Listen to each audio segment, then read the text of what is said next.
Beirut is the most westernized of all Arab capitals. The evidence of the French colonial period here is as stark as it is in Quebec. In the days of the French, Beirut was a Mediterranean tourist paradise. Still there are traces of this slowly disappearing past splendour. But as surely as the Middle East turmoil keeps away the tourists, it keeps away the business too, especially the banking business that had made Beirut the financial capital of the Middle East.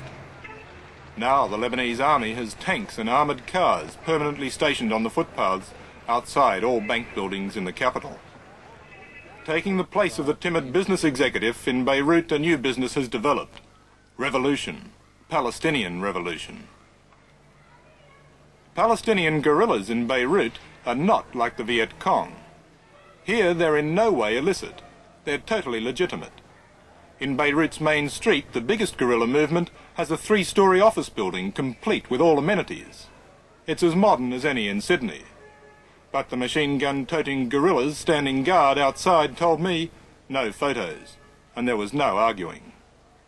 Of the 11 Palestinian guerrilla movements, the most radical of all is the Popular Front for the Liberation of Palestine, the PFLP. The Popular Front is now so well organised that it even has its own daily newspaper, with a claimed daily circulation of 23,000. It was the Popular Front that hijacked and blew up 3 jet aircraft at Revolution Airport in the Jordanian desert. And it was the Popular Front that dynamited the Pan American Jumbo at Cairo. The Beirut leader of the Popular Front is Kanápaní. He was born in Palestine but fled in 1948, as he puts it, from Zionist terror. Since then he's been plotting the destruction of both the Zionists and the reactionary Arabs. I know what I know really, that the history of the world is always the history of weak people fighting strong people. Of weak people who has a correct case fighting strong people who use their strength to exploit the weak. Turn to the fighting that's been going on in Jordan in the recent weeks. It's your organisation that's been one side of the fight. What has it achieved? One thing, that we have a case to fight for. That's very much. These people, the Palestinian people, prefer to die standing than to lose its case. We achieved proving that the king is wrong. We achieved proving that this nation is going to continue fighting till victory. We achieved that our people could never be defeated. We achieved teaching every single person in this world that we are a small, brave nation who are going to fight to the last drop of blood to put justice for ourselves after the world failed in giving it to us. This is what we achieved.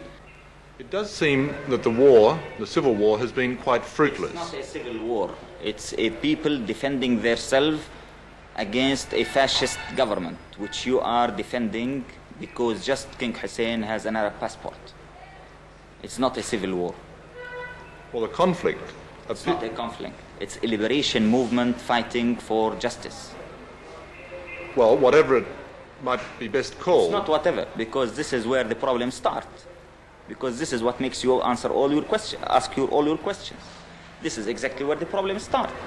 This is a people who is discriminated, is fighting for his rights. This is a story. If you will say it's a civil war, then your questions will be justified. If you will say it's a conflict, then of course it's a surprise to know what's happening. Why won't your organisation engage in peace talks with the Israelis? You don't mean exactly peace talks, you mean capitulation, surrendering. Why not just talk? Talk to whom? Talk to the Israeli leaders. That's kind of conversation between the sword and the neck, you mean? Well, if there were no swords and no guns in the room, you could still talk.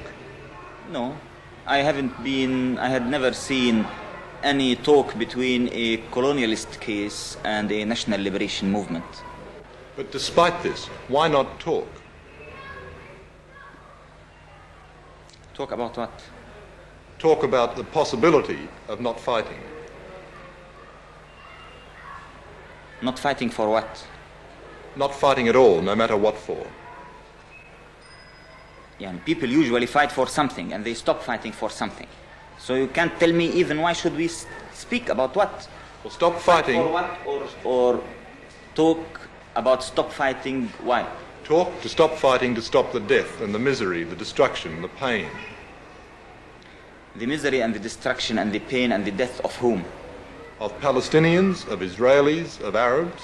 Of the Palestinian people who are uprooted, thrown in the camps, living in starvation, killed for 20 years, and forbidden to use even the name Palestinians. They're better that way than dead, though. Maybe to you, but to us, it's not.